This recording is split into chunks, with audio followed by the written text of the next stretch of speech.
Now turn the headphones up just a little bit. Yeah. So what we out with dog? So what we out with dog? So what we out with dog?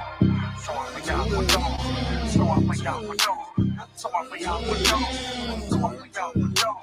So what we out with dog? So what we out with dog? So what we out with dog? When I say my prayers, I gotta turn to the east, turn to the east, turn to the east. Before you go to war, y'all, you better turn to the east, turn to the east, turn to the east. When I say my prayers, I gotta turn to the east, turn to the east, turn to the east. Before you go to war, y'all, you better turn to the east, turn to the east. I used to wake up every morning, boy, and all I seen was mess. Plus the shit that I was dealing with, all I seen was stress. Now I really know the truth, and I understand what hurting niggas. Beasts of the fields, they eat us up, and they hurting you. BK is what I'm repping. Siamese a weapon. Some of you niggas playing, but me, I'm really stepping. The mission that I'm on is waking up all our people. Show them we are the greatest, nothing about a sequel. Them heathens, they gon' learn. Them heathens, they gon' burn. Esau, it's about to fall. Then Jacob, it's all turn. They been fucking with the chosen, so they gotta pay. Revelation 13 and 10. Tell me, what does it say?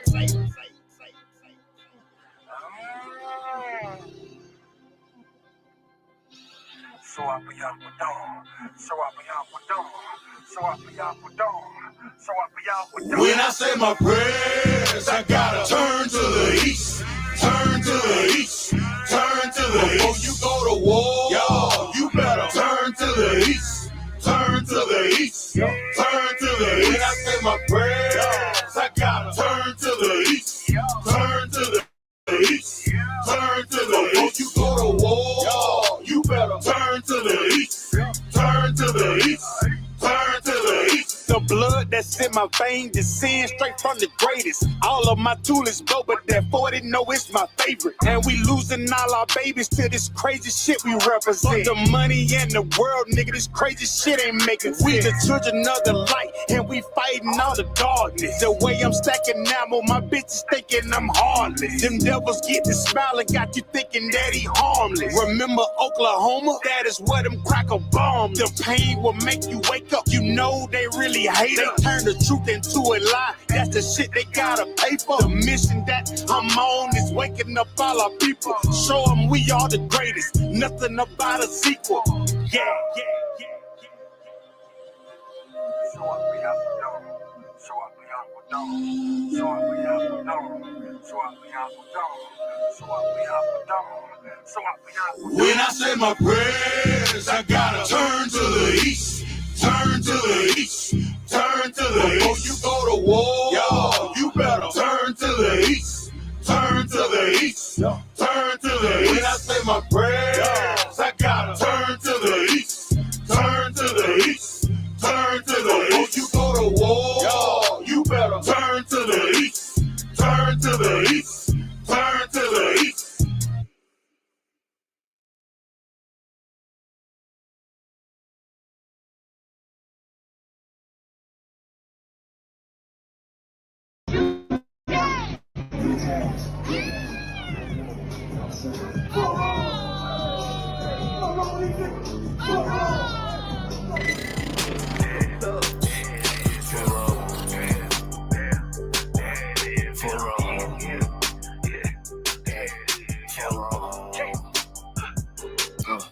I got big rank, you mad, get stained, work hard, then play, bad bitch, my taste, we vibe, we lay, you purple, you gay, elite chance, love fame, I won't walk, not the same, 4-0,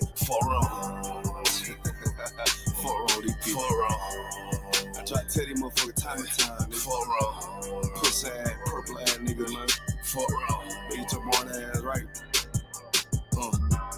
Niggas better get their weight up, you little body bitch, worried about a damn pay cut, you little body bitch. I ain't worried about none of these niggas, little body bitch.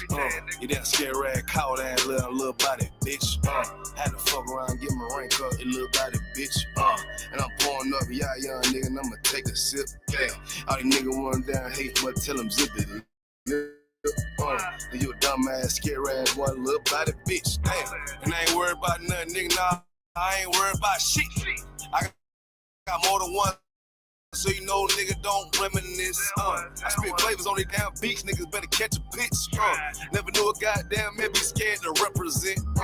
When you a whole ass, dirt ass, little damn body ass nigga. Get body with the damn scripture with your little body ass nigga. Nigga, I'm a true priest, true line nigga, true Zion ass nigga. And you a little boy, a little bitch that hard, didn't play, bad bitch, my taste. We vibe, we lay, you purple, you gay, your leech ass, little fame. I won't walk, got the same. For wrong, I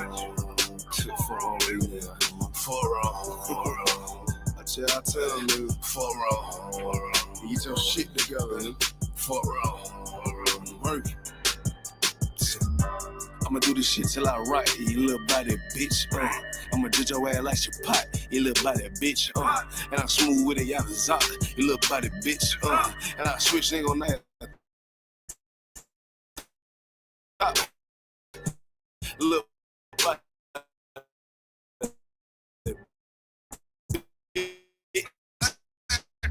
And I'ma stay turning like the cars. You little body bitch, poke bomb.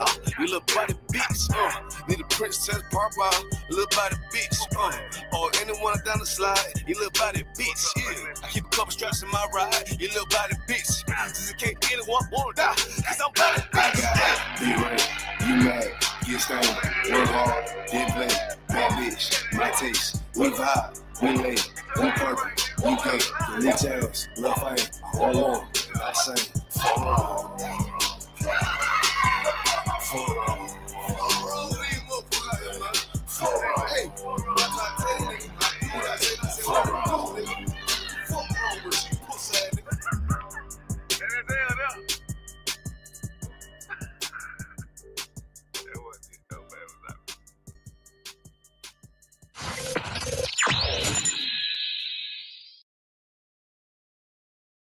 Did you know that Amazon has a $50 million All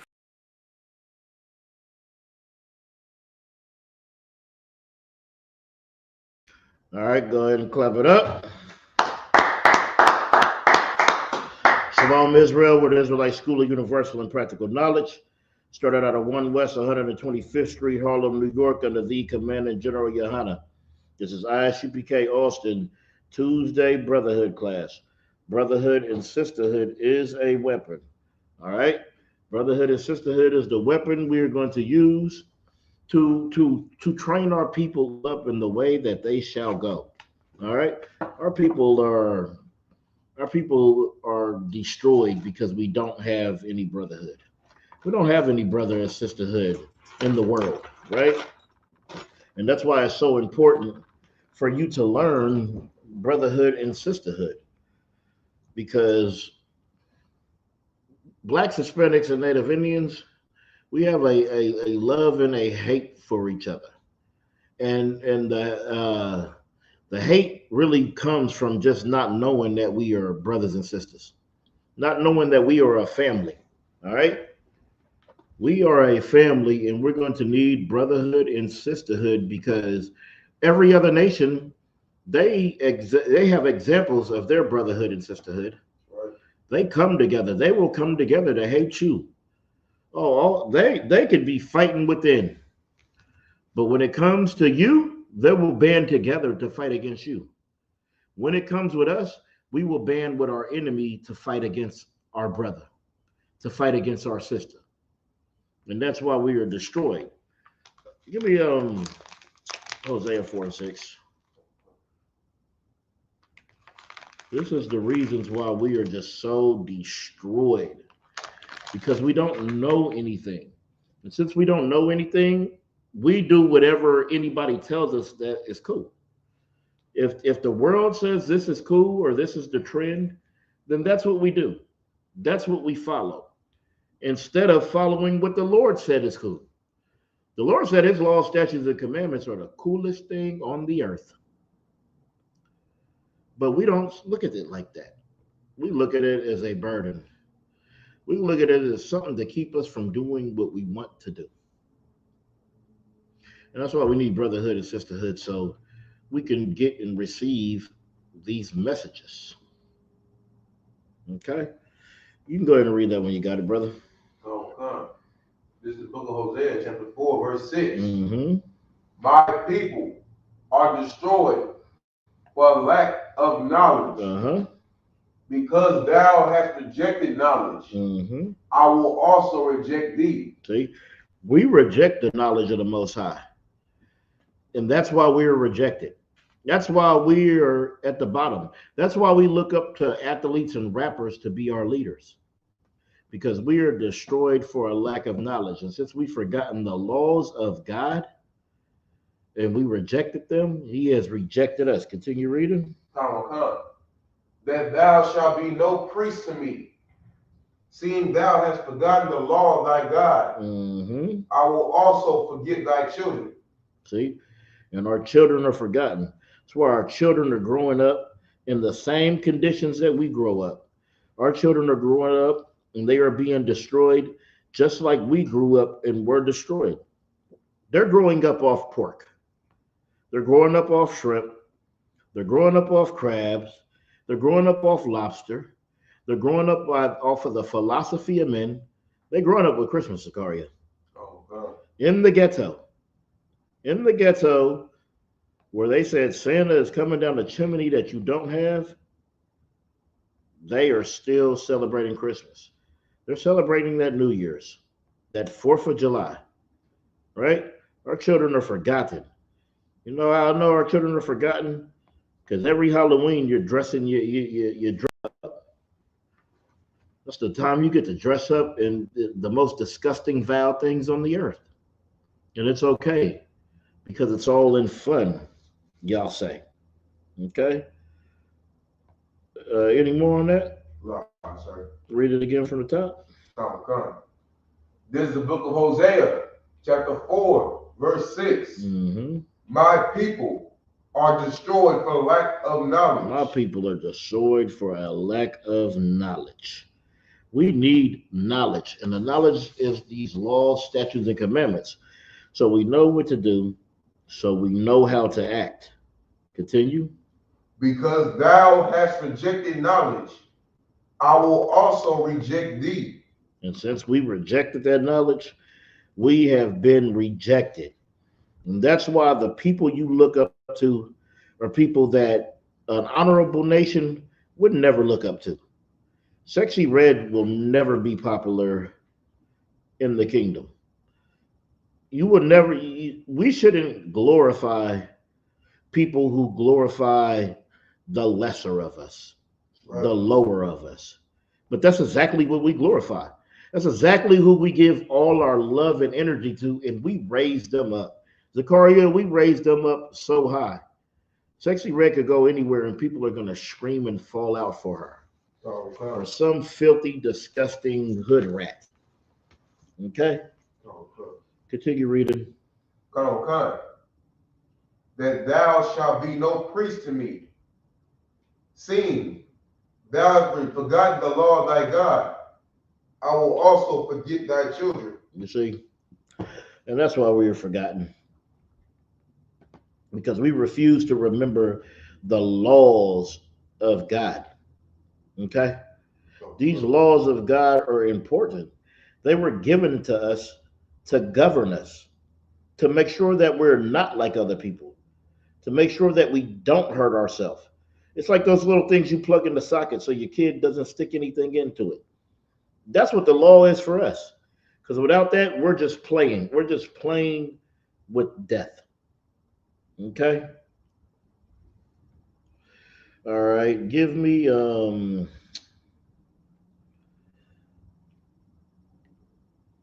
Acts 2 and 5. Okay.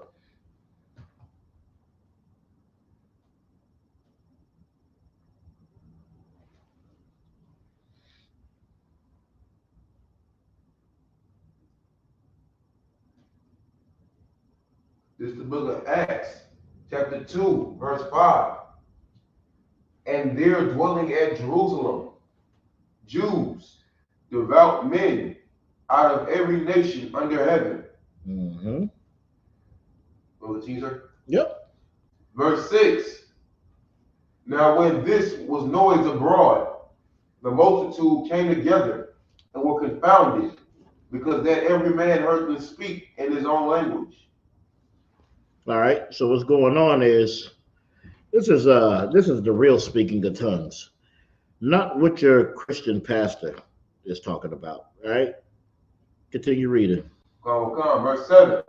And they were all amazed and marveled, saying one to another, Behold, are not all these which speak Galileans?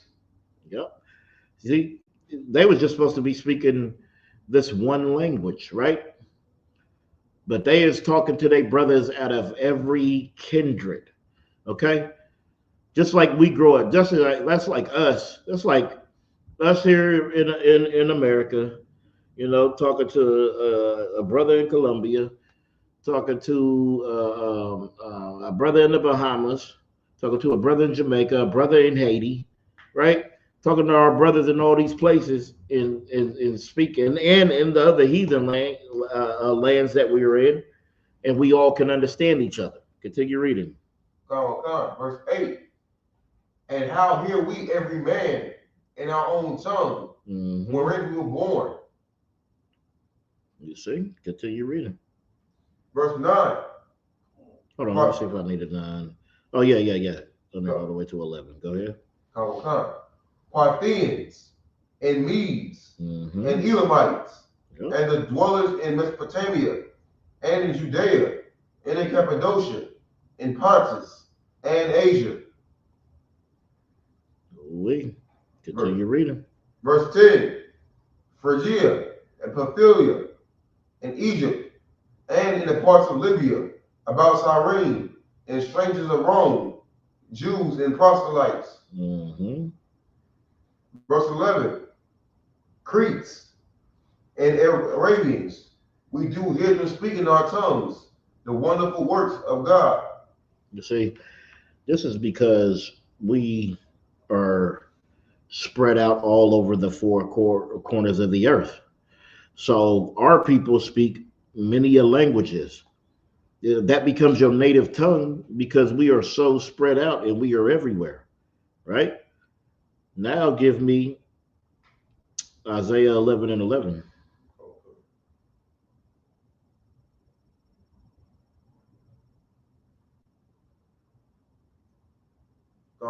This is the book of Isaiah, chapter 11, verse 11. And it shall come to pass in that day that the Lord shall set his hand again the second time to recover the remnant of his people. Of who? His people. You see, the Lord is recovering the remnant of his people out of all of these lands, all of these heathen lands where we have been driven through. We have been driven everywhere. That's why you could go anywhere and find us, because we have been driven everywhere. So the Lord has to come and save a remnant of us who have been scattered abroad. Continue reading.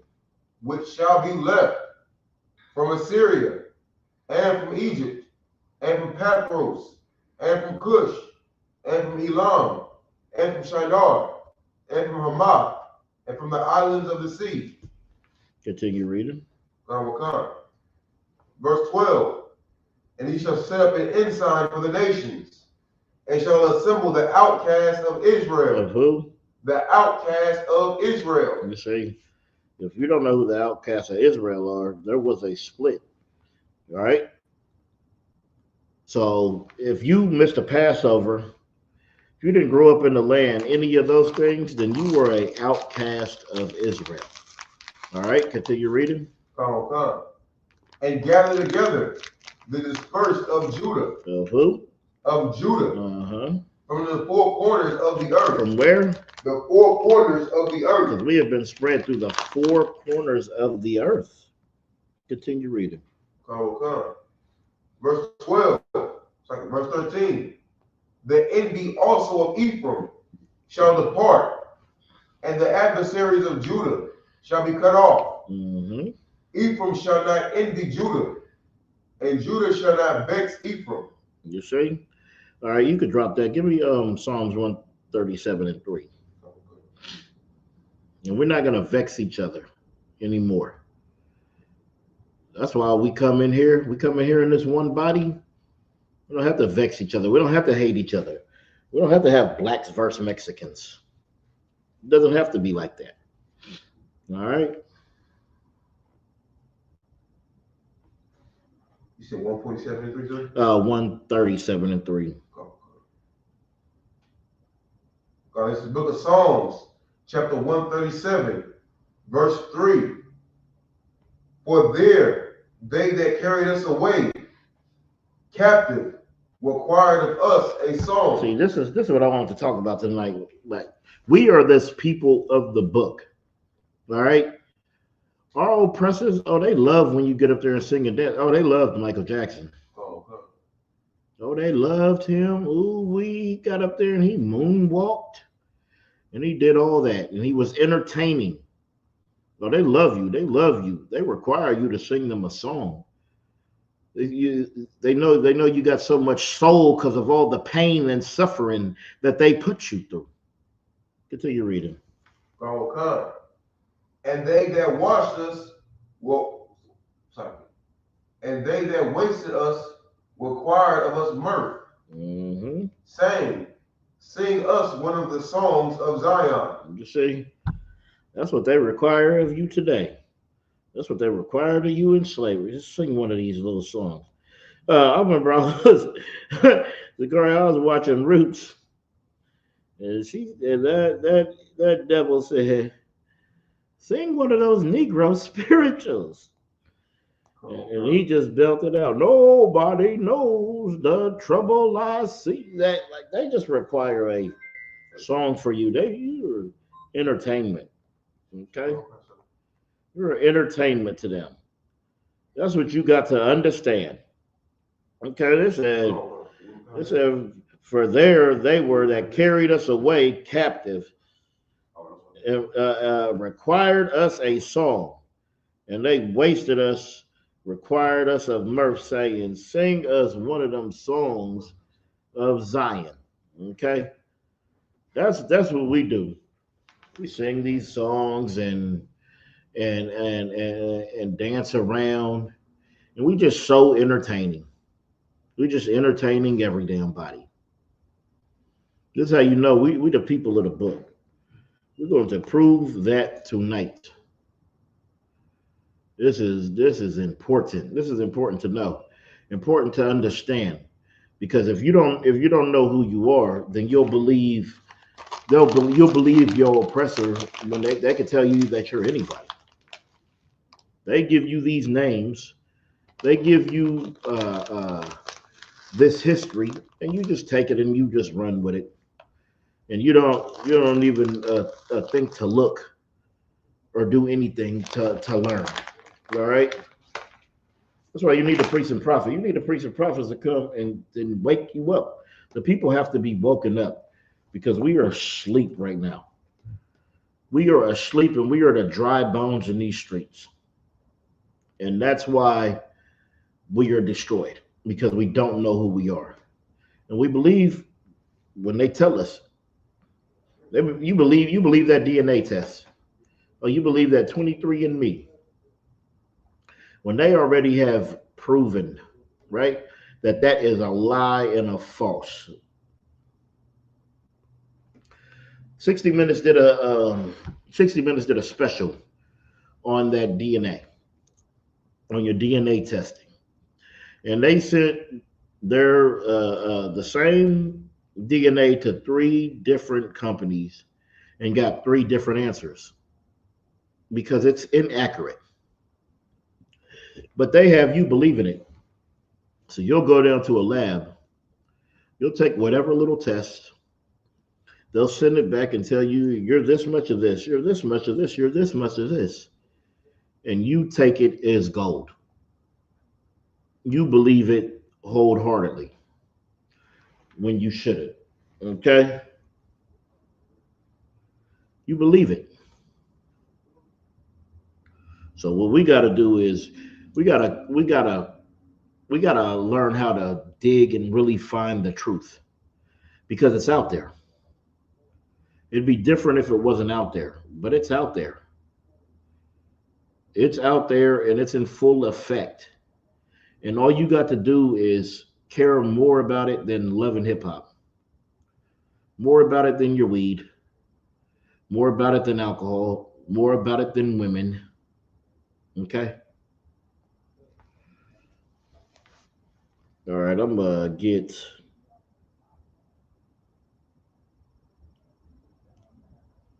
Bear with me 1 second.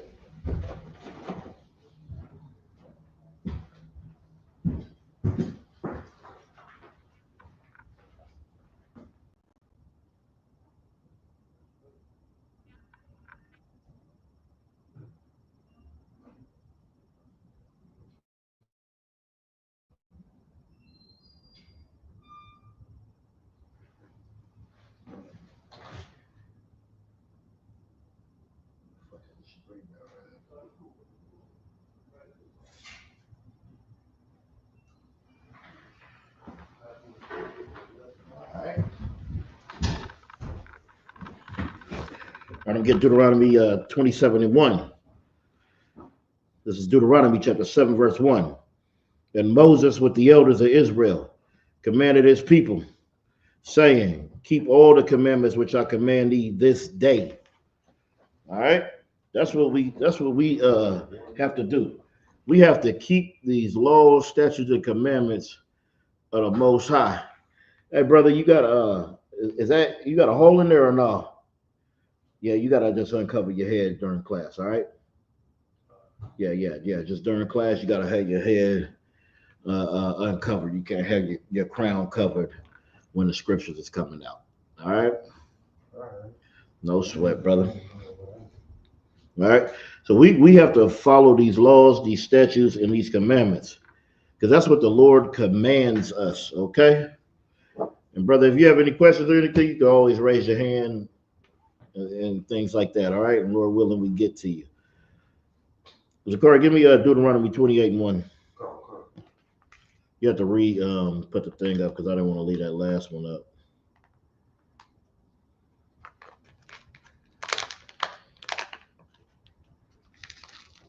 You on 21? God. Khan. This is the book of Deuteronomy.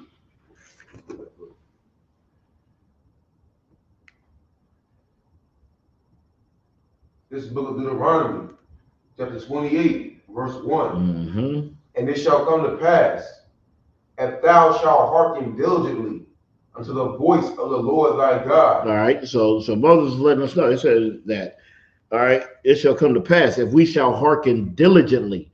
Mean to listen closely, listen to what it's really saying. All right, go ahead. To observe. To do what? Observe. All right, to observe.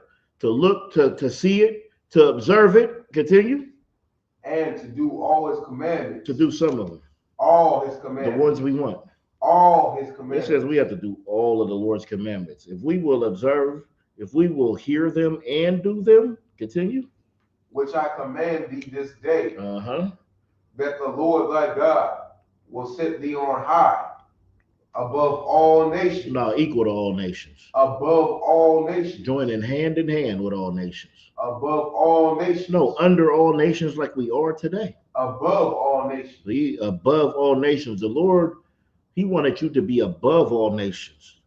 It was a requirement that if you do and observe these commandments, which were set forth before us, that he would have put us above all nations. That ain't equality. That ain't the Lord don't be talking about no equality. He has a people that he chose, right? And that person, the people he chose, he wants them to be at the top. But there's a requirement. You can't just put them at the top if we ain't gonna listen. If we just gonna be evil. Okay, continue. Of the earth. Of the earth. Now drop down to 15.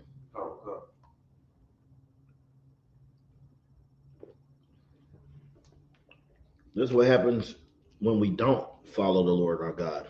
when we don't follow the law, statutes, and commandments, when we don't show reverence to the thing that connects us to God. See, Christianity teaches us that the law is done away with, but that is our connection to the Most High, because He wants us to do His laws. When we don't do His laws, that's when He turns away from us. Go ahead and read. Oh God, this is the book of Deuteronomy, chapter 28, verse 15. Mm-hmm.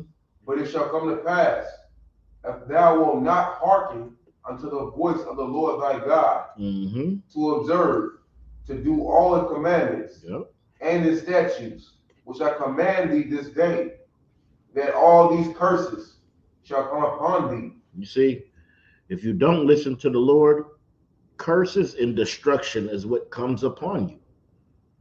This is why we are in the position that we are in today. And today we still don't want to listen to the Lord and the laws of the Most High. Continue reading. And overtake thee. Mm-hmm. Verse 16. Cursed shalt thou be in the city, Yep. and cursed shalt thou be in the field. You see, we are cursed in the city. We are cursed in the field. We don't have no ownership, right? We are at the bottom, right? We're getting unalived in the city. We're getting unalived in the field. We get oppressed everywhere. We're not bearing no fruits in these places because we're not in rulership. We're not in rulership of any of these domains. We're not in rulership in the city. We're not in rulership in the country. These roads, these lands, they be owned by our oppressor. You know, our oppressor is able to go in and steal. I know a lot of families that they got a lot of their land stolen, many and many of acres. Okay, and they still have ways that they could come in and you know, and swipe ownership of your goods. All right, drop down to 21.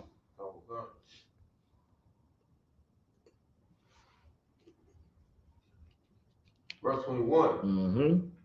The Lord shall make the pestilence cleave unto thee. The Lord shall make the pestilence cleave unto thee. You know what that pestilence is? That pestilence is these diseases. We suffer from so many diseases because we don't know the laws of God. We're suffering from diseases because we don't know the dietary law. So you believe that it's okay to eat anything because we were taught that if you pray over it, then it's blessed by the Lord and you can eat it no matter what it is. And then now we have a high blood pressure, diabetes. All right, Big Mama ankle is swollen the size of her thigh. Okay, continue reading. Until he have consumed thee from off the face of sight. Until he have consumed thee from off the land, whither thou goest to possess it. Continue reading. Verse 22. The Lord shall smite thee with the consumption, and with a fever, and with an inflammation. You see, those is terrible things. Oh man, that inflammation, man. When you see our brothers and sisters with that inflammation, man, it's a sad thing because that leg can swell up so much that they can't even barely walk. All right, and continue reading. And with an extreme burning. And with that extreme burning, because we were out here thinking that love is love. We're thinking that you should try that woman before you take it serious with her. You should sleep with her to make sure you like it. And now we got that extreme burning, them venereal diseases. Okay, that's what we have. We have extreme burnings, right? Some people, they know about that. All right, got stuff that you can't give back. You understand? Continue reading. Okay. And with the sword. And with the sword. Continue. And with blasting. You see them swords and blasting, like that sword now is the gun. This gun is out here destroying us now. All right, these are weapons. These are curses that we fall under. These are things that are happening to our people because we are not following the laws of the Most High. Continue reading. And with mildew, Mm-hmm. and they shall pursue thee Yep. until thou perish. Shall I perish? That's why we're out here perishing. That's why we're out here not living full lives. That's why we're suffering. That's why you could have kidney disease at 40, 50 years old because you didn't take the time to find out what was really supposed to go in your body and what wasn't. Okay? Just putting anything in there, just serving your lust, serving your pleasure. People will take anything out of the ocean and make it food and put it in their mouth. Everything isn't food. Okay? Continue reading. Come. Verse 23. And thy heaven that is over thy head shall be brass, and the earth that is under thee shall be iron. And see, this is a prison prophecy. When you think about Blacks, Hispanics, Native Indians, and you think about iron, you think about that prison. You think about them iron doors that we are trapped behind. All right? There is so many of us locked. I believe it's about, how much Zachariah here? 2 million? It's around there. 3.6 million. 3.6 million. That's a lot. That's a lot. Okay? But it says this was going to happen to us because we didn't follow the laws of our God. All right? Continue reading. Or drop down to 32.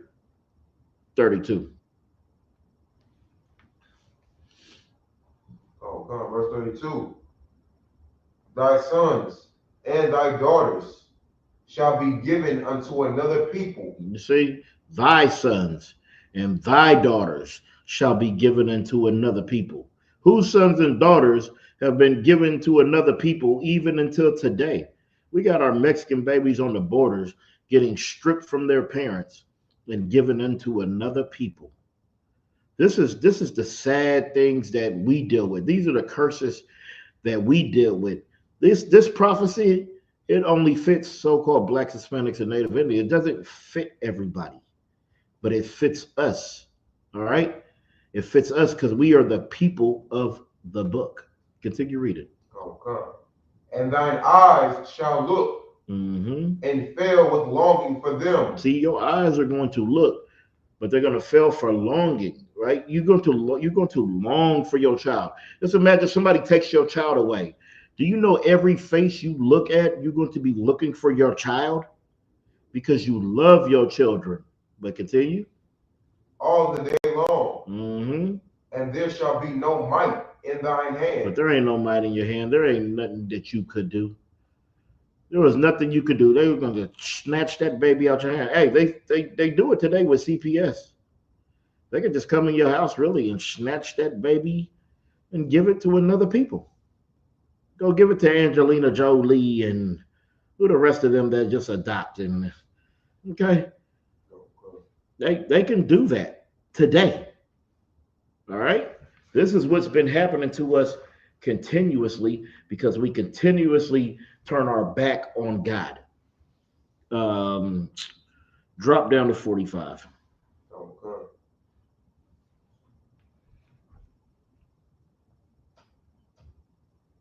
Verse 45.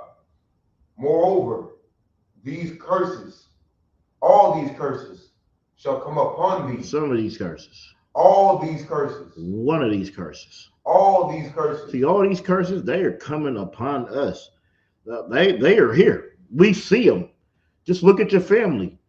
As we read down these curses, you see that this has happened to you and your people, to your nation. Continue reading. Shall come upon thee, and shall pursue thee, and overtake thee, till thou be destroyed. Continue reading. Because thou hearkenest not. Because thou what? Because thou hearkenest not. Unto what? Unto the voice of the Lord thy God, to keep his commandments and his statutes. This is why we're in the position that we are in today. This is why we are in the conditions that we in today. This is why we're in the bottom and under the foot of another nation today, because we didn't want to hearken We didn't want to listen to the laws, the statutes, and the commandments of our God. We wanted to be like the other nations. We wanted to go follow them. We seen what they were doing. We looked over and we seen what they were doing and said, that looks like fun. I wish I could do it. I wish I didn't have a law that I had to stand by. Since we don't want to follow God, we are following the other nations right now. Continue reading. Okay.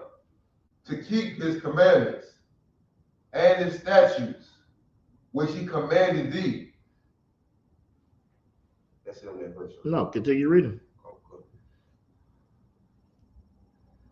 Verse 46, and they shall be upon thee for a sign and for a wonder, and upon thy seed forever. See, until Christ comes back, right?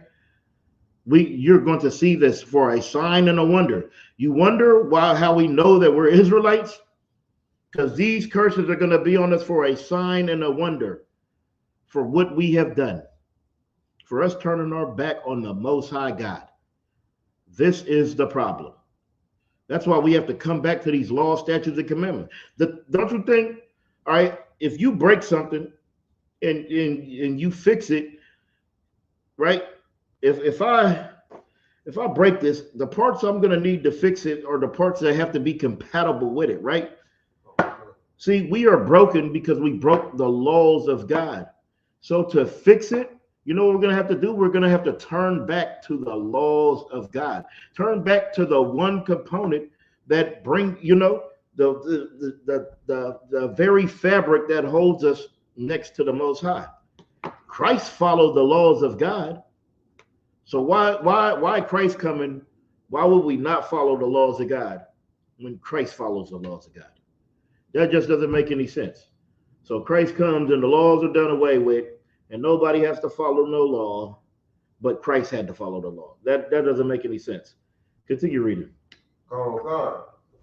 And for a wonder, and upon thy seed forever. Mm-hmm. Verse 47. Because thou servest not the Lord thy God with joyfulness and with gladness of heart for the abundance of all things. You see, that's what we have to do. Serve him joyfully and gladly. Continue reading. Verse 48.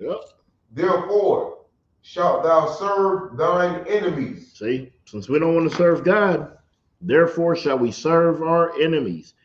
Not your friends, not your buddies, not everybody is equal, not love is love, not we're all the human race. The Bible says you're going to serve your enemies. Continue. Which the Lord shall send against thee in hunger and in thirst and in nakedness and in want of all things. You see? Continue, just finish it out. Then we'll read it again. And he shall put a yoke of iron upon thy neck until he have destroyed thee. Read it again from the top. Come. This is the book of Deuteronomy, chapter 28, verse 48. Therefore shalt thou serve thine enemies, which the Lord shall send against thee, in hunger and in thirst and in nakedness. You see, we had to serve our enemies, right? In slavery, right? We served them in hunger and nakedness and in thirst. And they have us out there done bad. Well, nowadays, you still serve your enemies in hunger and nakedness and thirst. Because where do you get your clothes from? Where do you get your food from? Where do you get your raiment from? Where do you get all these things that you need from? You go into your oppressor. You still serving him. Continue reading. And in want of all things. And he shall put a yoke of iron upon thy neck. He shall what? Put a yoke of iron upon thy neck. He put that yoke of iron upon your neck, and he kept that yoke of iron on your neck until he broke you. And when he was able to break you, he was able to take that iron yoke off of your neck, and he put a spiritual yoke on your neck. Continue reading. Until he have destroyed thee. You see, and you were destroyed. He put that iron yoke around your neck till he destroyed you. Then all he had to do was take that iron yoke off of your neck, and put that spiritual one on, and you still serve him to today. While you're thinking you're free, while you're thinking you're just so free, he is showing you that you serve him every single day. Continue reading. Come. Verse 49. The Lord shall bring a nation against thee from far, from the end of the You earth. see, that's what happened to us. Oh, a nation came against us from far, from the end of the earth. Came all the way and got us, right? Continue reading. As swift as the eagle flieth. As swift as that eagle flieth. All those European nations represent that eagle. America's national bird is the bald eagle. On top of their flag, they have a eagle. Continue reading. A nation whose tongue thou shalt not understand. We didn't understand their tongue. We didn't know what the heck they were saying. We didn't know anything what they were saying. Right? They came over with the gibberish. All right. Continue reading. Come. Verse 50. A nation of fierce countenance. Of what? Fierce countenance. Yeah, this is a nation of fierce countenance. Oh, they're so fierce. They deal with you so harshly, with no compassion or no empathy. They can just look you right in your eyes and literally not care, right? Not care that they are causing you to suffer. They could do the most diabolical, disgusting things to you, and it's a joy for them. Things that are horrible and abhorrent in your mind that you wouldn't think of doing to a person. They do it to you with joyfulness and with gladness. Continue reading. Which shall not regard the person of the old. The person of who? The old. They didn't regard the old in that HEB when he drove all them miles and all them hours to go harm old Hispanics inside of that HEB. They didn't show no regard there. They didn't show no regard in Dylan Roof didn't show no regard when he was out there in that church slaughtering those people, right?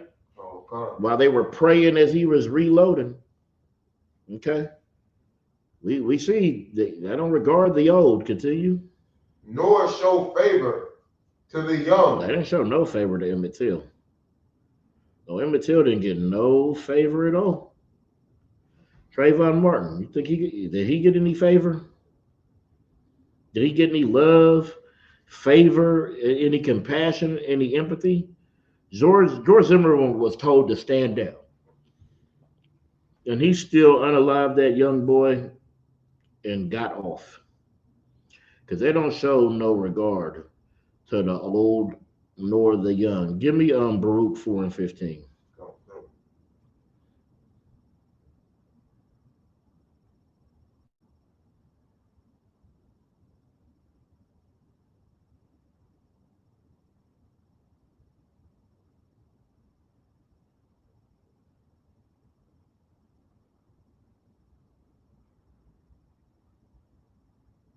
This is very important to understand, man. It's important to understand what happened to you. They say those who don't know the past, they're going to be bound to repeat it. If you don't know the past and the future, the same things are just going to keep happening and happening. And that's what's going on with us. These things just continue to happen and happen and happen. All right? You got that? Go ahead. This book of Baruch, chapter 4, verse 15. For he hath brought a nation upon them from far. Continue. A shameless nation. A what nation? A shameless nation. No, a worthy nation. A shameless nation. A righteous nation. And of strange language. Yes, it was a shameless nation with a strange language. Continue reading. Who neither reverence old man nor pity child. You see, they don't give a damn about you. They don't care at all. All right? They don't reference the old nor the young. It does not matter to them. Okay? They don't give a damn. Now give me back to Deuteronomy 64, 28:64. Salaki, you want the class? Come on one card. 28:64.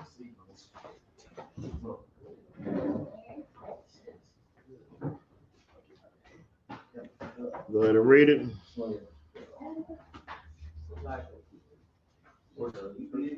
Deuteronomy 28:64. This is the book of Deuteronomy, chapter 28, verse 64. Mm-hmm. And the Lord shall scatter thee among all people, from the one end of the earth even unto the other. Yeah. And there thou shalt serve other gods, which neither thou nor thy fathers have known, even wood and stone. You see, that's what we do. We serve that wood and stone with that Christianity, that wooden cross. The cross was just a method that the Romans unalived with. Okay, that's that cross that you serving. If your homie was unalive with a Uzi, would you go put a Uzi on your necklace to reverence the unaliving of your homeboy? I don't think you would. That wouldn't make any sense, right? What else do we worship? We worship that stone. That stone is that Kaaba stone. That stone that they walking around 7 times and paying their Hajj to. All right. We ain't supposed to be looking to those things, to these false idols. Right. It said that we were going to be scattered among the earth, all 4 corners, and there we will serve other gods that our fathers have not known. We do that today. We serve these gods, and we serve them to a T. All right. Christian, they're going to serve Caesar Borgia. They're going to love and reverence him. You ain't going to be able to say nothing about it. Nothing about it. Go tell your grandma. Go tell your grandma that Christ isn't white. And see if she don't argue you down about how color doesn't matter. But then why they paint his face? Why is there a picture of him if color doesn't matter? Because it does matter. Because if they can make you look at Christ as a God and a white man, do you know what you're going to treat every white man out there like a God? Okay, that's what that image does to you. That image make you look and say, well, God looks like them, so they must be from God. They must be closer to God than us. And then it makes us feel dirty and feel less. We feel less than them because why does Christ look like them? Not knowing that Christ looks like you. Right. That's what Christ looks like. He looks like you. Okay? He does not look like them. All right, continue reading. Verse 65. Mm-hmm. And among these nations shalt thou find no ease, Mm-hmm. neither shall the sole of thy foot have rest. We don't have no ease. I mean, have you paid rent? Oh, you young brothers, wait till you start paying rent. There is no ease, right? Your foot or the sole of our foot, there ain't no rest. You gotta work all the time. You don't even know you're an Israelite because you ain't had time to study. You gotta be at work all day because everything is expensive. We don't have no ease. We don't have no rest. You know why? Because you got to feed your children. You have to keep the lights on. Yeah, you have to pay your car note. You got to be able to get back and forth to work. If you don't know by now, America is a corporation and it is open 24 hours a day. So it requires you to be a slave 24 hours a day. They are going to need your labor 24 hours a day because they never stop building their kingdom. They never stop building their empire. And they do it off the back, the blood, the sweat, and the tears of blacks, Hispanics, and Native Indians. Continue reading. But the Lord shall give thee there a trembling heart, Mm-hmm. and failing of eyes, Yep. and sorrow of mind. You see, that's all we have. That's all we have is our sorrows and our terrors. And how we going to survive? I don't know how I'm going to pay this rent. I just lost my job. I don't know how I'm going to eat today. I don't have any money. We don't know how we're going to live. We have a trembling heart. We have a sorrow of mind because we have no rest here. We have no peace. We have no safety. Continue reading. Verse 66. And thy life shall hang in doubt before thee, and thou shalt fear day and night. You see, our life hangs in doubt before us, man. You don't know if you're going to make it. You don't know if you're going to make it home. All you're trying to do is just lead to slavery and just go to, no, first you're waking up in the morning. You just hoping you can make it to work. When you leave there, you just hoping you can make it home without the police pulling you over and putting your brains on your passenger seat. Continue reading. And shall have none assurance of thy life. Verse 67. In the morning thou shalt say, would God it were even. Mm-hmm. And at even thou shalt say, would God it were morning. You see, we just trying to make it.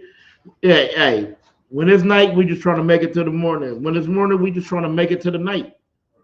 That's how our life is. Why they get to plan 10, 15 years down the road. We don't know we're gonna be around for that. Because your oppressor is such a devil. He could come and just do any damn thing to you. Right? And they'll just get off. They'll just have a trial. They'll get their leave. That's what happens when the police unalive you. They get put on their administrative leave. And most of them, they just get another job to do. Okay? For taking your life when they should be sitting in the jail cell. All right? For being a unaliver. Because that's what will happen to you. You'll be getting a capital murder or you'll be sitting there doing a life sentence. Right? But for them, they don't have no love, no care, no compassion, or no empathy for you. So you really don't matter. It's just like a dog out there. They treat their animals better than they treat us. They got more compassion for their animals than they do for you. They can see you on that street needing something bad. And they can see a dog down the street wagging his tail and running. Who do you think they're going to stop to try to help? It's not going to be you. It's going to be that dog. All right? Continue reading. For the fear of thine heart wherewith thou shalt fear, and for the sight of thine eyes which thou shalt see. That's Zechariah. They got another one. No sign of Christ. Continue reading. Verse 68. And the Lord shall bring thee into Egypt again with ships. Read that part one more time. And the Lord shall bring thee into Egypt again with ships. You see, it says the Lord shall bring thee into Egypt again with ships. Well, who is he telling this to? I believe Moses is writing this, right? And the only people who made it into the promised land were Caleb and Jacob, right? So who is he talking to? He's obviously talking to the same people. So you don't believe in regeneration, reincarnation, but it's all over the scriptures. It's letting you know that you who came out of Egypt, you are going to be brought into Egypt again, but this time with ships. You don't need a ship to water. You don't need a ship to get from Israel to Egypt. Right. But Egypt is a spiritual meaning, because the same bondage we had in Egypt, the same bondage we have here in America. Okay, America is Egypt. Have you seen how they built DC? All right, continue reading. Come by the way whereof I spake unto thee, thou shalt see it no more again. See that see it no more again. That's talking about our land. We don't see our land no more again, right? We are over here. The people in our land are false, or imposters. Okay, continue reading. Come, and there ye shall be sold unto your enemies for bondmen and bondwomen. Hold on. Who were we sold unto? Khan, there ye shall be sold unto your enemies. Unto your enemies. Billy is your enemy. Susan, who bring that pumpernickel bread that y'all love with the Starbucks, that is your enemy. Go ahead. I have a question real quick, sir. On the same topic. Yeah, go ahead. I want to ask you, in Genesis 15:13, is this like a dual prophecy? Like, it's talking about 400 years of slavery. Okay. I know it's about in Egypt, but I'm asking it's a dual prophecy from what happened in a couple hundred years ago. Let's get it. Come. This is the book of Genesis 15:13. Mm-hmm. And he said unto Abram, know of a surety that thy seed shall be stronger in the land that is not theirs, and shall serve them, and they shall afflict them 400 years. And also that nation whom they shall serve will I judge. So you're asking, let me make sure I'm seeing what you're asking, right? You're just saying, is it a dual prophecy? But I don't, because it don't say 400 years here, right? And do it in 13 say 400 years. In yours, right? I don't know if it says 400 years in this. Even though it's been about 400. But it I don't know. I just don't want to just tie them together, because that prophecy was talking about them going into Egypt. This prophecy is talking about us coming into America. You know what I mean? I mean, you could put them together to show how we went into the slaveries, but yeah, I wouldn't just call it no dual prophecy together. You know what I mean? But it still is excellent.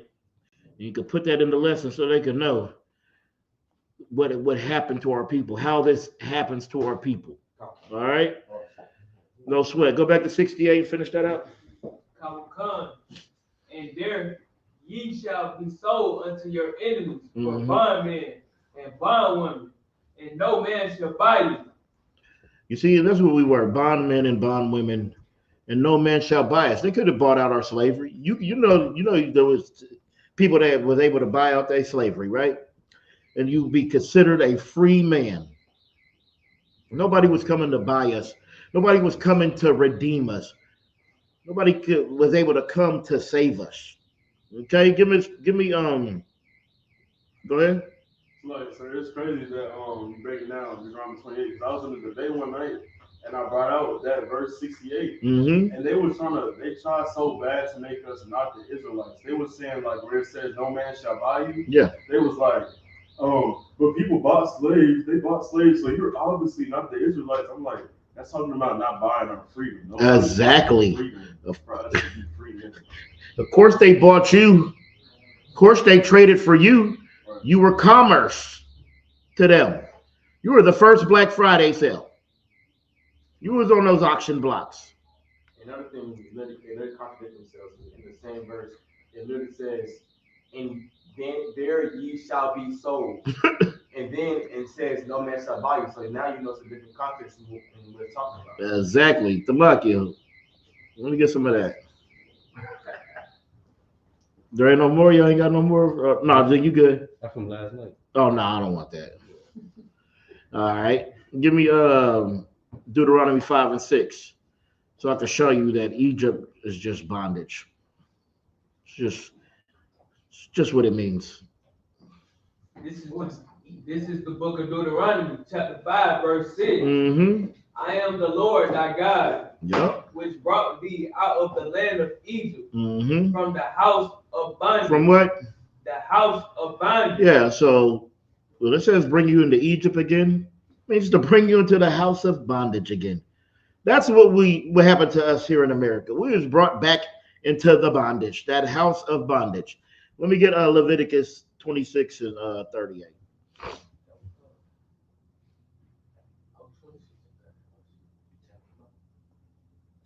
You see, because you want to be friends with everybody. You want to think God loves everybody.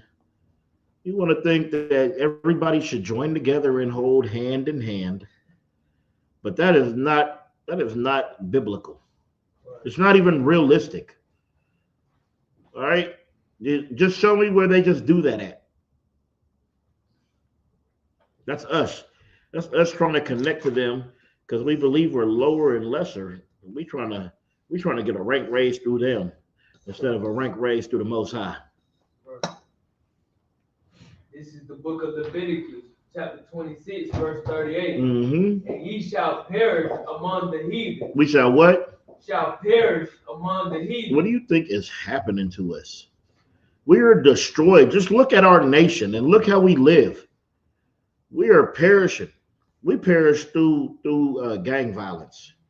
We perish through how we eat. We perish through our beliefs, right? We perish in many different ways. We perish among the this land of the heathen, right? Among the heathen. Continue. Kabukan, and the land of your enemies shall eat you up. And we are destroyed. We are so destroyed. We are so at the bottom because this the heathen, we perish among them, and they eat us up. All right. Give me Genesis 42 and 1.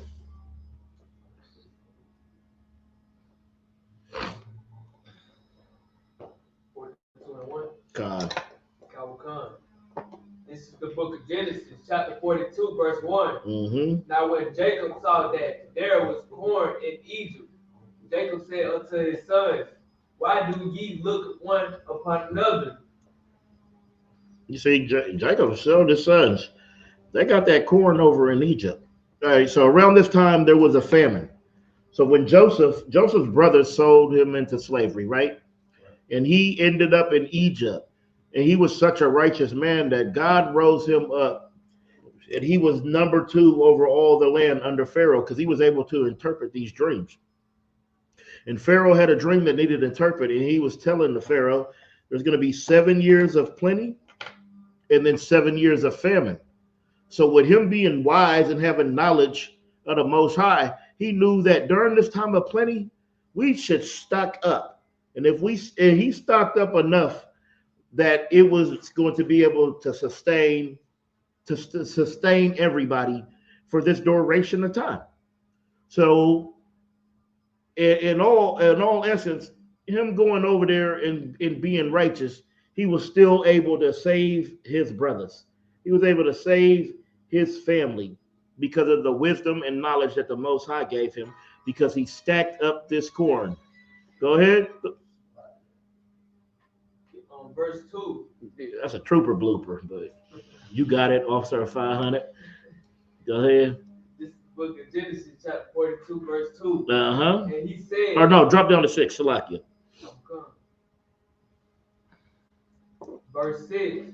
And Joseph was the governor over the land, and it was that sold to all the people of the land. Mm-hmm. And Joseph's brethren came and bowed down themselves before him with their faces to the earth. All right, so Jacob sent his sons over there. He said, hey, there's food over there, and we hungry.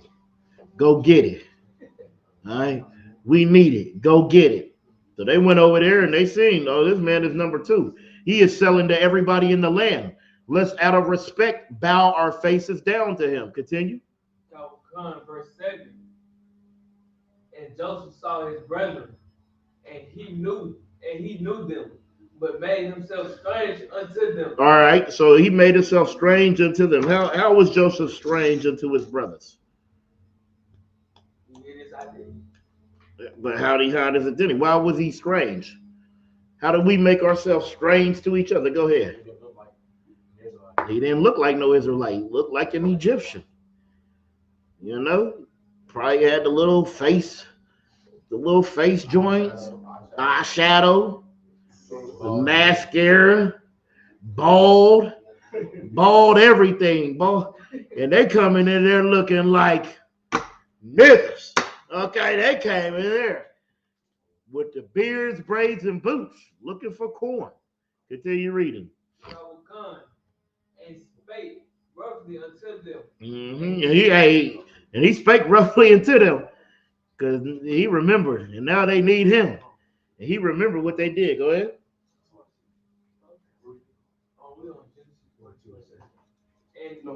And spake roughly unto them, and he said unto them, Whence come ye? And they said, From the land of Canaan to buy food. Continue reading. Verse 8. And Joseph knew his brethren, but they knew not him. You see, he recognized them, but they didn't recognize that young boy that they had sent off and sold into slavery, right? Because we could look similar, but we can make ourselves strange to each other, right? And Joseph made himself strange unto his brothers, and they didn't know him. But then the story goes, you know, he makes them go sin for the younger brother. Then, you know, everything was good. He brought his pops over, you know, and they all lived good in the land of Goshen, right? Give me Exodus 11:7.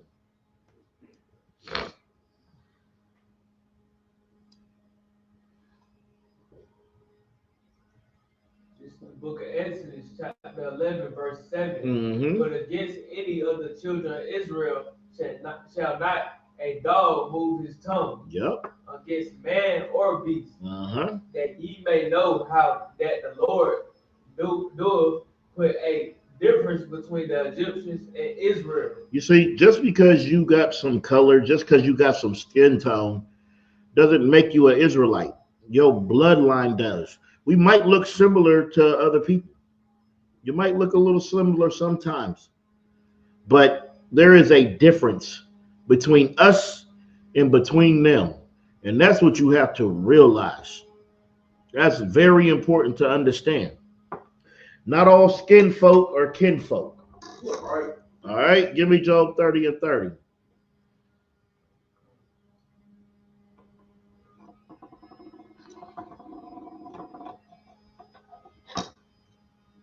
This is the book of Job, chapter 30, verse 30. Mm-hmm. My skin is black upon me, Yep. and my bones are burned with heat. He's letting you know that he is black to the bone. Okay. He said, read that again. Kabukan, my skin is black upon me. My skin is black upon me.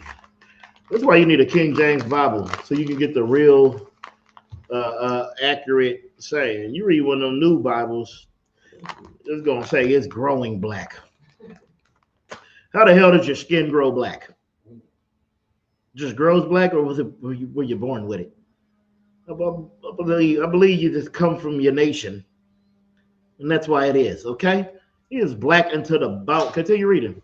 And my bones are burned with heat. He's letting you know that he is black to the core. He is a brother. Give me Jeremiah 12:9.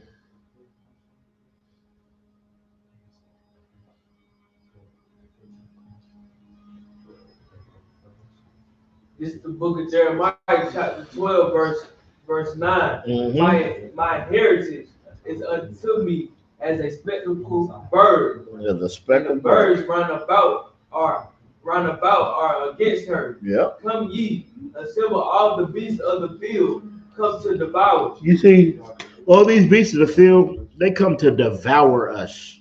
All right? We're as a speckled bird. We're out there beautiful and shining.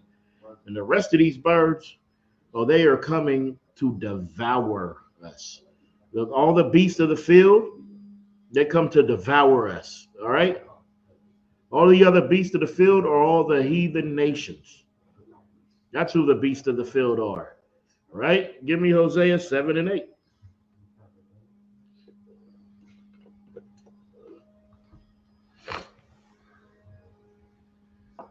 This is the book of Hosea, chapter 7, verse 8. Mm-hmm. Ephraim, he have mixed himself among the peoples. Ephraim is a cake not turned. You see, this is what was happening, like with us going over and messing with the Spaniard women and things like that. The Tajinos, after being in their captivities, going over there and we was knocking their women down, right? So Ephraim is like a speck. I mean, Ephraim is like a cake unturned. You know, that's why you can see all the colors in our tribe, right? Because the cake unturned, back in the day when you had a cake, you would put it in the oven. You know them big wooden handles, big wooden stakes with the handle. You just put that in the oven, right? And then you had to take the cake out, turn it, put it back in the oven so it could cook evenly. All right. It ain't like today. You pop it in your easy bake oven, and then then you're having chocolate cake. It wasn't like that. Back in the day, you had to focus on your cooking.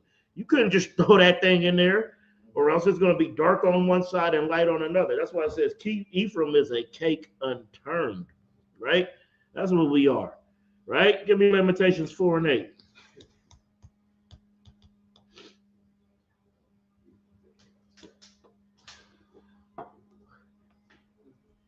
This is the book of Lamentations, chapter 4, verse 8. Their vision is The visage. Oh, their visage is blacker than a coal. What? Blacker than a coal. Blacker than a coal. Okay? Coal is dark, very dark, right? Continue reading. So, they are not known in the street. Mm-hmm. They cleave to their bone. What? They cleave to their bone. So we know they are black until the bone. Continue. It is wood. It is become like a stick. Let's get 16 and 13. Let's get a little bit of Samson. Boy, Samson, a great warrior. He just loved them heathen women. He loved them heathen women so much that it destroyed him. That's why you should not love the heathen women. You should not love them because they're going to destroy you. Right? 13. So it's the book of Judges, chapter 16, verse 13. And Delilah said unto Samson, hitherto thou hast mocked me and told me lies. Mm-hmm. Tell me wherewith thou mightest be bound. And he said unto her, if thou weavest the 7 locks of my head with the web. You see, he loved her. And then she was getting mad because there is something in there, but it's probably dead. But she was getting mad because he was lying to her about where his strength was, where his might was, because he was a Nazarite at birth, right? So the Lord told his mother never to cut his hair. That's where his strength was, right? That's where his vow was, that his hair should never be cut. So she was getting mad because he wouldn't tell her where the source comes, because all she wanted to do was sell that information to her people. And it destroyed this brother. Go ahead, read that again from the top. And Delilah said unto Samson, hitherto thou hast mocked me and told me lies. Mm-hmm. Tell me wherewith thou mightest be bound. Yep. And he said unto her, if thou weavest the 7 locks of my head with the web. You see, to weave the 7 locks of your head with the web. You know what that is? That's a braid. That's what a lock is. A lock can be unlocked. That is a braid. Samson had the braids, okay? Not dreadlocks. And every movie that they make them black, they put dreadlocks all through his head. And that's just inaccurate. All right? Continue reading. Verse 14. And she fastened it with the pin and said unto him, the Philistines be upon thee, Samson. And he awake out of his sleep and went away with the pin of the beam and with the web. Continue reading. Verse 15. And she said unto him, how canst thou say, I love thee, when thine heart is not with me? Thou hast mocked me these 3 times. You see, it says that she's saying, you mocked me. You lied to me 3 times. You were mocking me. Continue. How can you say you love me and you lying to me? While the whole time she's lying to him because she wants to know this information to sell to her people. Continue. And hast not told me wherein thy great strength lieth. Verse 16. And it came to pass when she pressed him daily. When she what? When she pressed him daily. You see that? She pressed that. She pressed that brother. She stressed him out. Only thing she wanted to know. Every time he seen her, every day, she is going to press him to get this information. Continue. When she pressed him daily with her words and urged him, so that his soul was vexed unto death. You know, she nagged him to death.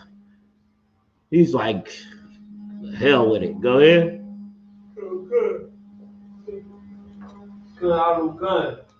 Verse 17, that he told her all his heart. See?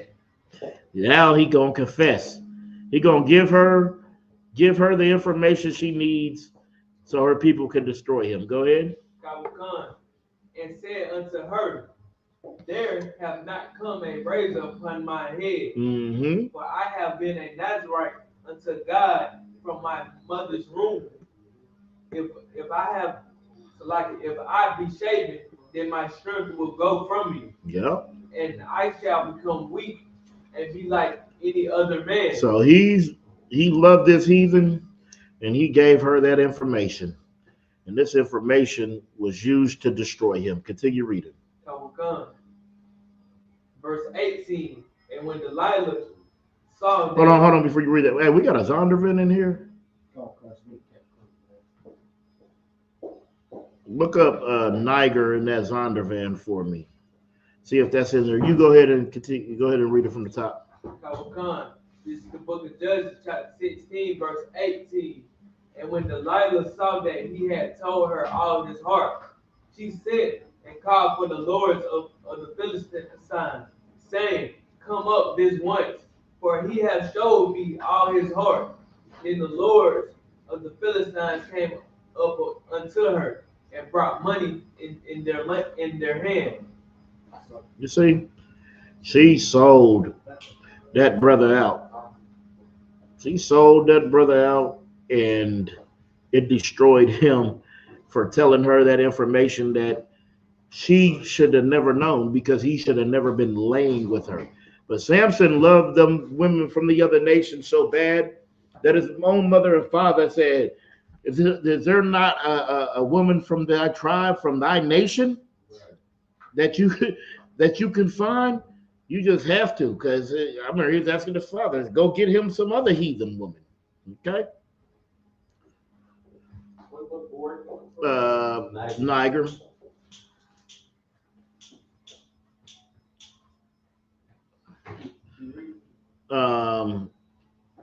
No, you give me Acts 13 and 1.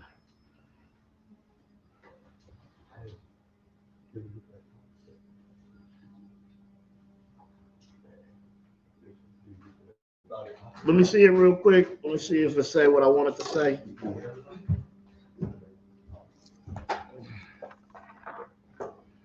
Wait. Now, let me lift this.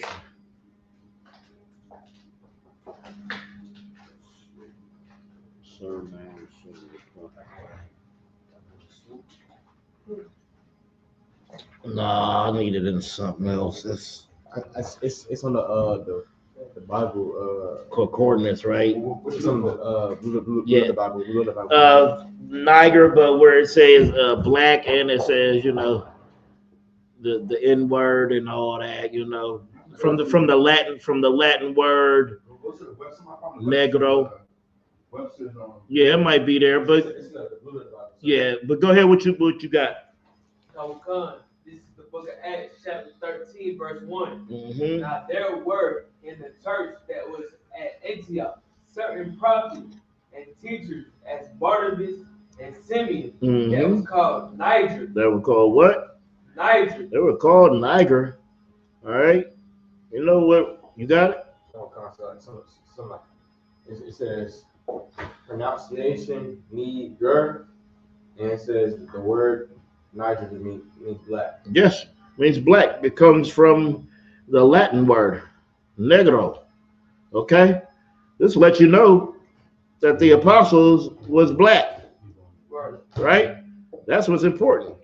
Finish that out. Caucan, and Lucius of Cyrene, and Manaen, which had been brought up with Herod how you say that? Tetrarch And Saul. Give me Acts 21 and 37.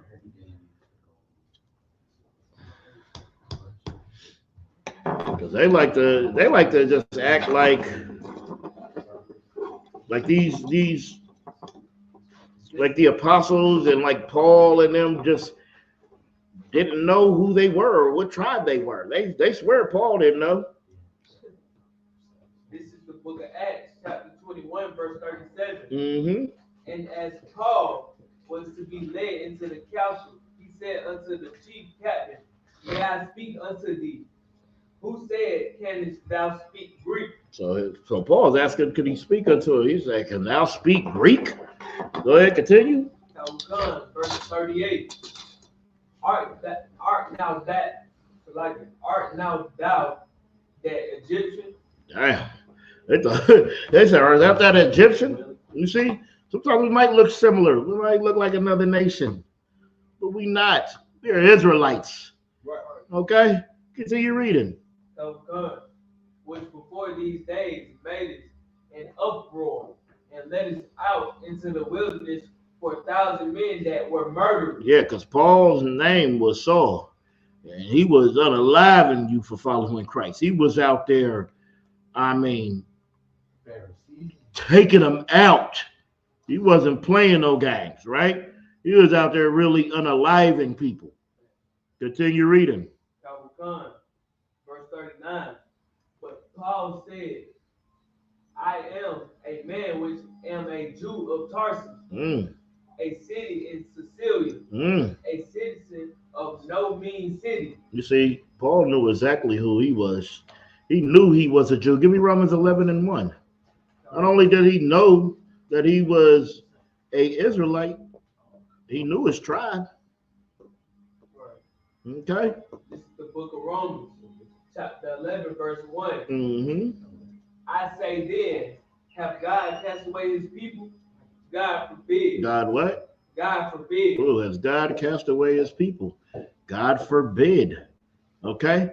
So you need to understand, Christ came back for Israelites because God didn't cast away his people. Continue reading. For I also am an Israelite of the seed of Abraham, of the tribe of Benjamin. What?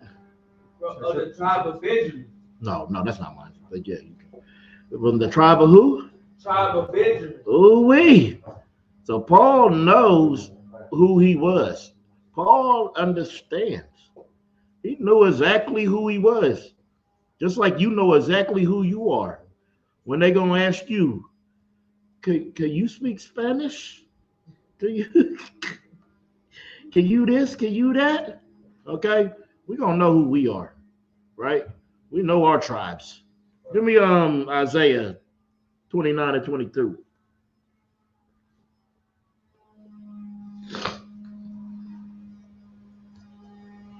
This is the book of Isaiah chapter 29, verse what? Verse 22. Verse 22. Therefore, thus saith the Lord, who redeemed Abraham concerning the house of Jacob. Concerning the house of Jacob. Jacob is the father of the 12 tribes of Israel. Continue reading. Jacob shall not now be ashamed. See, we don't have to be ashamed. We know this truth. We don't have to be ashamed, right? Continue reading. What else? Neither shall his face now wax pale. Neither what? Neither shall his face now wax pale. And who is Caesar Borgia? Why? Who is all these people in your land now with all this pale skin? Why are they there? We would never wax pale, right? No, I don't want that. Give me Songs of Solomon. 1 and 5. 1 and 5. This is the book of Songs of Solomon, chapter 1, verse 5. I am black, but comely. I am what? I am black, but comely. Solomon is letting you know he is black and beautiful. That's what comely means, beautiful. He is black and beautiful. All right? Continue reading. Khan, all ye daughters of Jerusalem. But you have something you want to say? No, I can ask a question. All right, go ahead.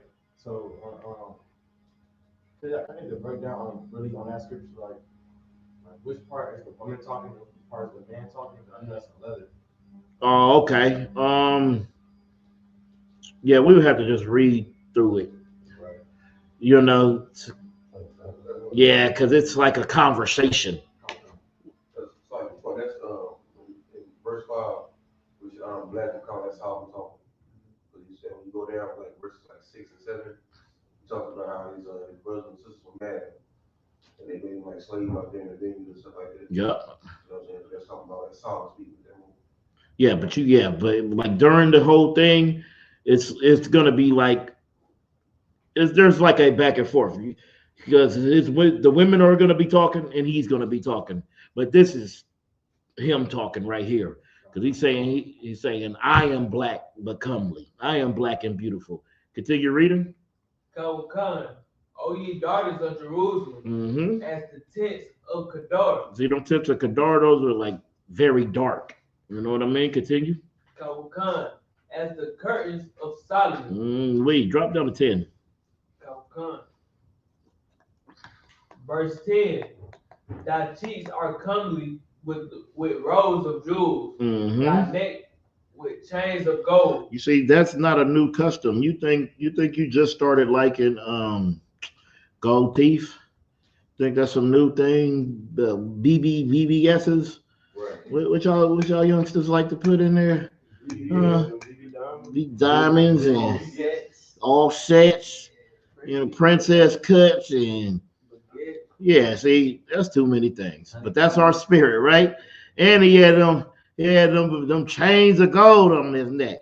The boy was out there shining. Yeah. Boys was out there shining, doing their thing. You know what I mean? That's exactly how our spirit is. You know what I mean? It's just a natural thing, right? Go to Tobit 13 and 16.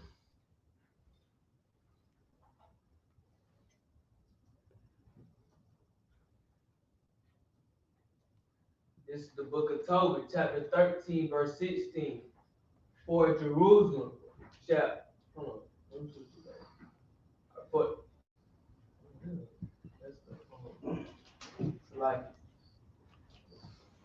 No sweat.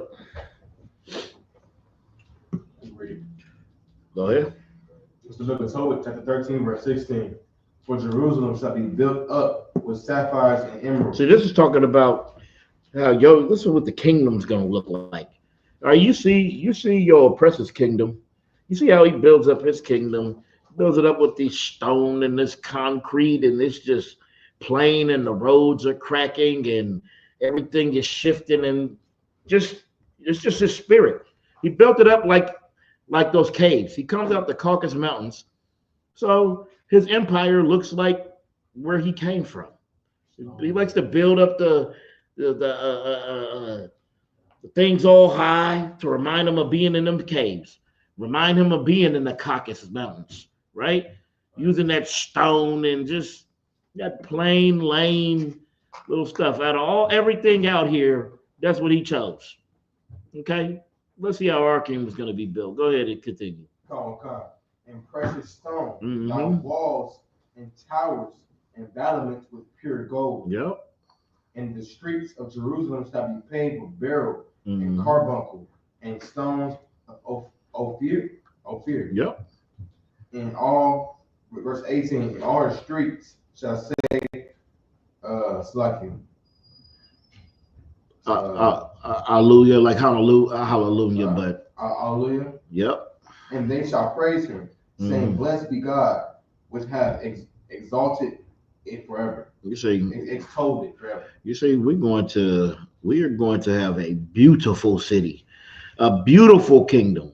Our roads is going to be paved with golds. We're going to build with emeralds. our stuff is going to be shining. It's going to be very nice, you know. But first, we got to follow these laws, statutes, and commandments because we are hard-headed. We are stiff-necked. Give me Brute 2 and 30. This is how we are.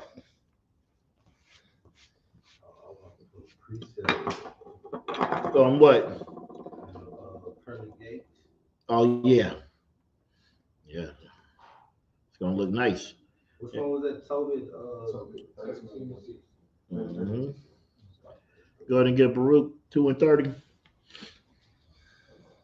It's the book of Baruch, chapter 2, verse 30. Yep. For I knew that they would not hear me. For I what? For I knew that they would not hear me. Uh-huh. Because it was a stiff-necked people. But in the land of their captivities, shall they remember themselves. You see, that's what we gonna remember. When we was in our land, just like when you're in the house under your parents' care, oh, you was hard-headed and stiff-necked. Any of you got kids, any of you got a little brother, you understand. You understand how hard-headed and stiff-necked we are. We just like them. We don't see it. We don't see we was just like them. That little brother, hey, I remember it go down the line. I tell my kids, he's like, well, he's getting on my nerves. I said, well, you acted just like him. Okay. Then he went back down, you know. Then the next one said the same thing, and my next one said the same thing. Y'all act the same. Y'all hard-headed and stiff-necked. Continue reading. And it said, in the land of their captivity, shall they remember themselves. Where the hell do you think we at right now? In the land of our captivity, and we right here in the temple, in the Israelite School of Universal and Practical Knowledge, remembering ourselves. Go ahead. You got something you want to say, Yaakov? Go ahead. This whole from 30 to 35 is a cut. Because anyone who wants to say that Jewish people that's in the land of Jerusalem right now, or in Israel right now, are actually Jews, you have to combat this scripture because it says that the current Jews will be in captivity. Yes. And they will come out. They will have to like come out of the captivity, and they'll be brought back into their land. Into their land. That means the people that's in the land right now are not the real Jews. Give him a hand, because those are imposters in our land, Ottoman Turks. Continue reading. But in the land of their captivities, they shall remember themselves. Mm-hmm. Verse 31. And shall know that I am the Lord their God. Yep. For I will give them an heart and ears to hear. You see, that's what it takes. Didn't Deuteronomy say, if thou shalt hearken and diligently and listen closely to observe and do all his statutes and commandments? That's what we have to do. He's gonna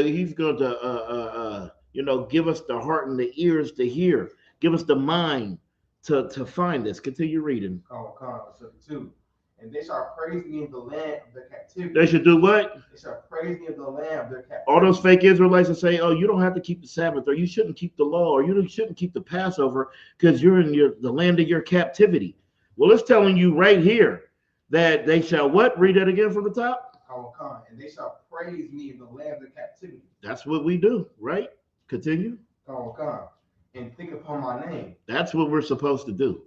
You're not supposed to forget about God because you're in captivity, you idiot.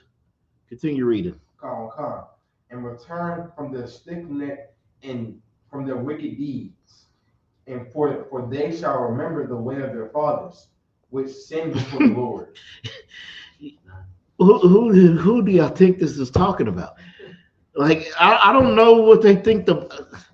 I guess they don't really read the Bible. They just go and they sing their songs, and they watch their pastor sweat all over the stage. I don't know why the pastor's so hot. From running your mouth? Is that why you're so sweaty? TD Jakes sits up there, and I'm surprised I seen him fall out. I'm surprised he ain't slipped on that wet floor. Okay? He got to teach on carpet. Because if he teach on anything that ain't carpet, put him on some tile. He out of there. Go ahead, Tamakia. Like if I may, I was watching this interview on YouTube, and Jaguar called him TD Cakes. Oh yeah. I was like, good. Yeah. Call him TD Snake. Yeah. Yeah. He is a power bottom. So his cakes get used. Okay. Continue reading. Yep, 34. For they shall remember the way of their fathers which sinned before the Lord. Verse 34. And I will bring them again into the land which I promised with an oath unto their fathers. Abraham, Isaac, and Jacob. They shall be lords of it. Be lords of what? They shall be lords of it. So the people who are there aren't the lords of it. Right. They are not supposed to be there. Continue. And I will increase them, and they shall not be diminished. Verse 35. And I will make an everlasting covenant with them to be their God, and they shall be my people. And I will no more drive my people of Israel out of the land that I have given them. You know how many precepts there are to this? Oh my goodness. As it says in Isaiah, as it says in OC, as it says in this, as it says in that, I'll be a God, I'll be their people. But for right now, let's get Isaiah 14:1 so y'all can know what this is talking about.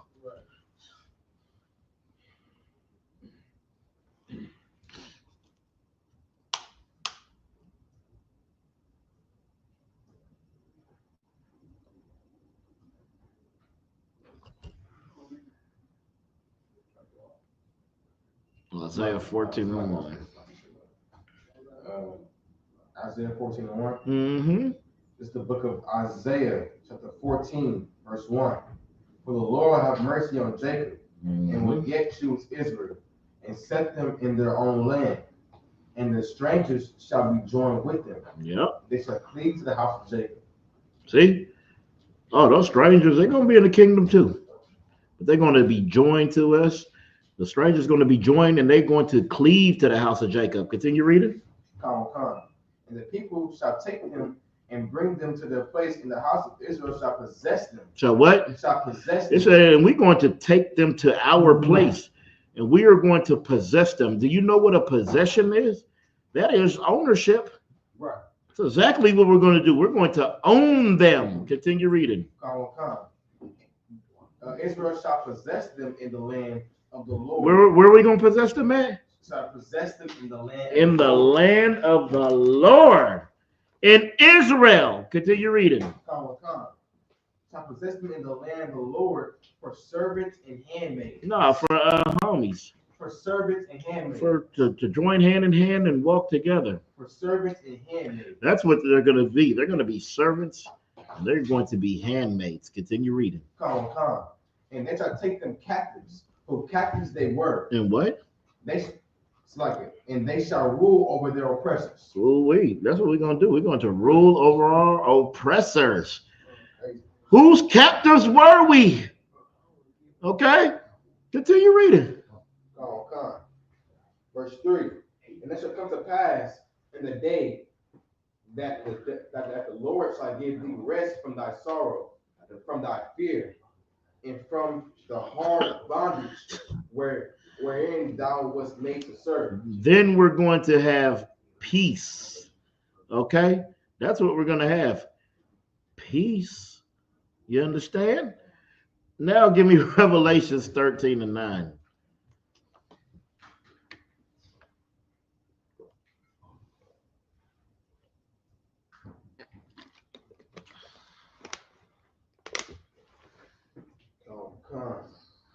This is the book of Revelations, chapter 13, verse 9.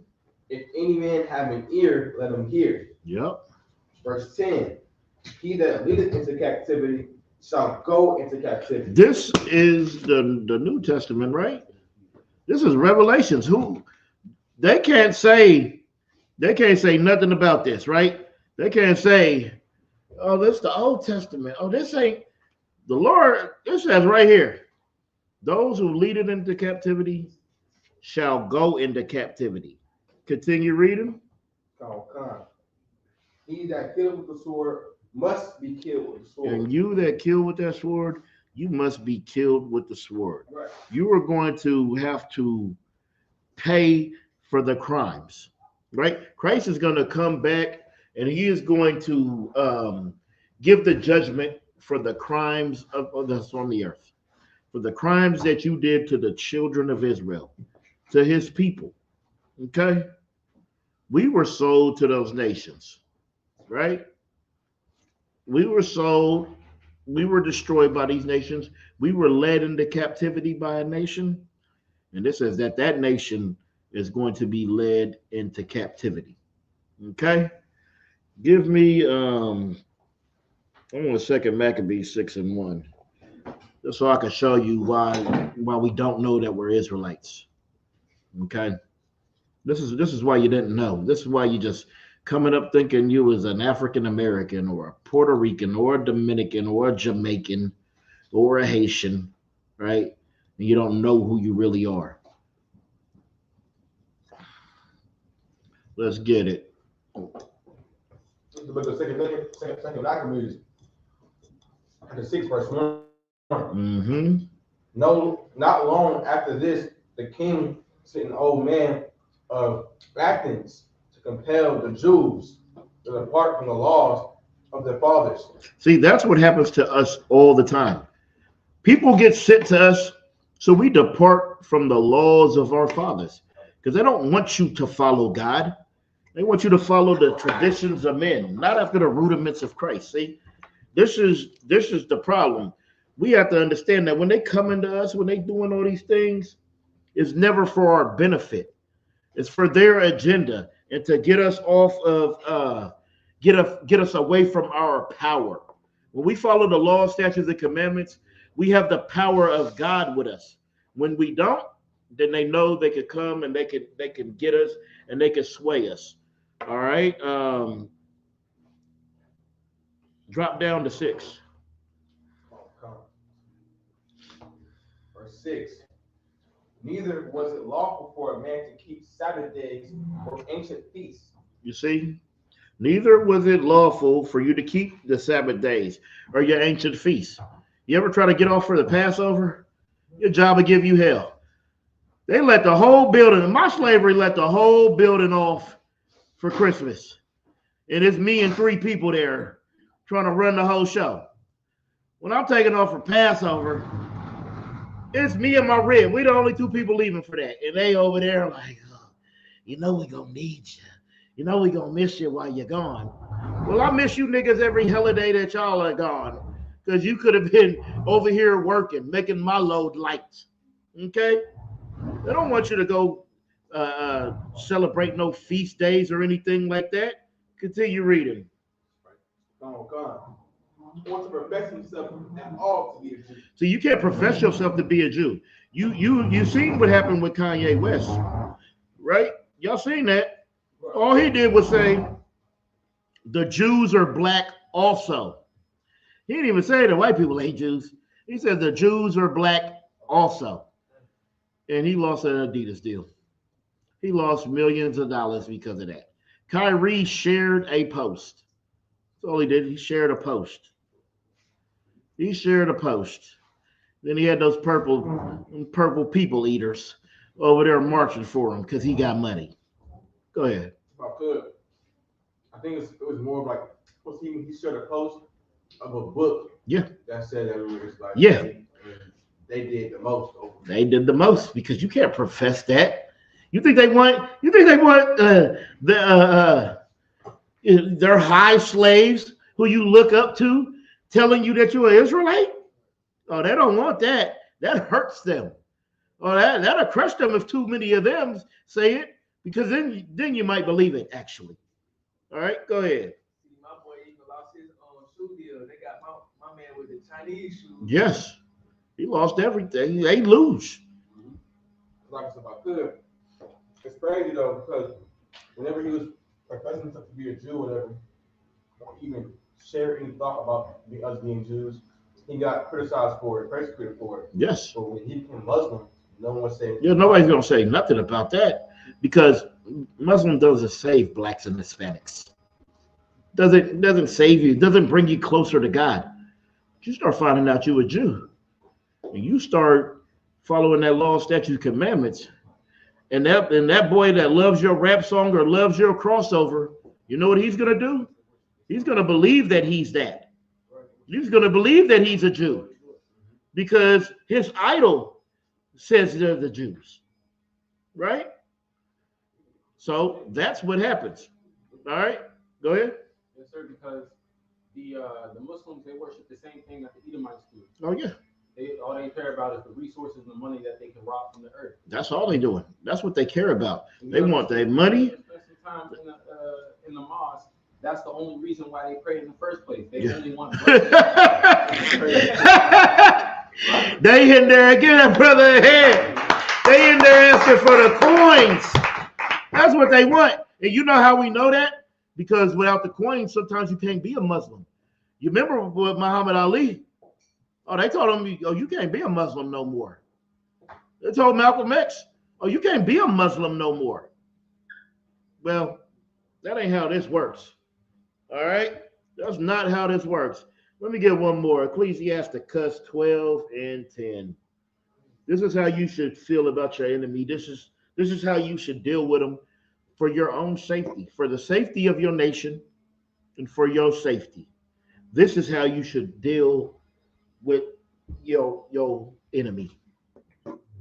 Go ahead. This is the book of Ecclesiasticus, chapter 12, verse 10. Mm-hmm. Never trust thine enemy. Sometimes. Never trust thine enemy. But not all of them are bad. Never trust thine enemy. The Bible says to never trust thine enemy. You know why? Because your enemy is dangerous. Right. Your enemy is sneaking and cunning and conniving. And he is such a beast. He is so diabolical. Like the things he is willing to do to you. I'm not willing to go the extents that he is. You know, he's willing to tie you down and run through you just to break you. I'm not willing to do that to break you. I'm not running through another grown man to crush his spirit. You see, all them brothers that do that in the prison, you know, they want to punk you. They get that spirit from the oppressor. All right? Like that video that they said was whack, and they beat him out of his drawers. Yeah, you want to beat somebody naked? You're probably a part of the alternative lifestyle community. Because why would you want to see him naked? I'll never understand that. Why you want to punk a man? Why you want to bend him over and run up in him? That's the spirit we get from our oppressors, man. Right. And a lot of gangsters was doing that. You're supposed to be a gangster. What is you running up and penetrating another man for? Just to make him look weak. Oh, and in Chicago, what they do when you go to jail, they pull your pants down and they spit in your booty. It's called savage life. Yeah, savage life. They spit in, like, that's the spirit of your oppressors. That's why you should never trust your enemy. Because when you start trusting your enemy, you start picking up his spirit. You start picking up his ways. You're to use his customs. We should never trust our enemy. We should never be like them. We should never envy our oppressor. Continue reading. For like as iron rusted, so is his wickedness. Yeah.